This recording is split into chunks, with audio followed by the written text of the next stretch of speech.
पहला अध्याय। अर्जुन विषादयोग श्लोक 25 भीष्मद्रोण प्रमुक्तः सर्वेषां च महीक्षिताम् उवाच पार्थ पश्यैतान् संवेता कुरुनिति। हिंदी में व्याख्या।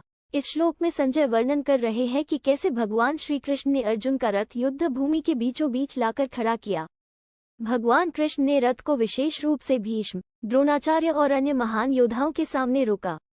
तब उन्होंने अर्जुन से कहा, हे पार्थ अर्जुन, देखो ये सभी कौरव वंश के लोग यहाँ एकत्र हुए हैं। इस श्लोक का महत्व और इसका गहरा अर्थ कई दृष्टिकोणों से समझा जा सकता है।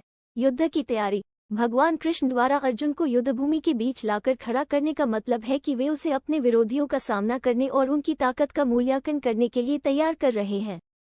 इससे अर्जुन को यह महसूस होता है कि वह किसके खिलाफ लड़ने जा रहा है और उसकी तैयारी किस प्रकार की होनी चाहिए। मन स्थिति का परीक्षण। कृष्ण ने जानबूझकर रथ को भीष्म और द्रोण के सामने रोका। ये दोनों अर्जुन के प्रिय और आदरणीय थे। यह अर्जुन की मन स्थिति को परखने का एक तरीका था, ताकि वह अपने कर्तव्यों और भावनाओं के बीच संघर्ष को समझ सके। धर्म का महत्व। अर्जुन को ये भी समझाना था कि धर्म कर्तव्य का पालन करना महत्वपूर्ण है, भले ही सामने वाले अपने ही क्यों न हों।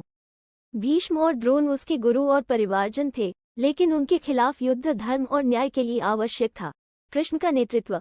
इस श्लोक से ये भी स्पष्ट होता है कि भगवान कृष्ण अर्जुन के सारथी के रूप में नहीं, बल्कि उसके मार्गदर्शक और सलाहकार के रूप में भी कार्य कर रहे थे।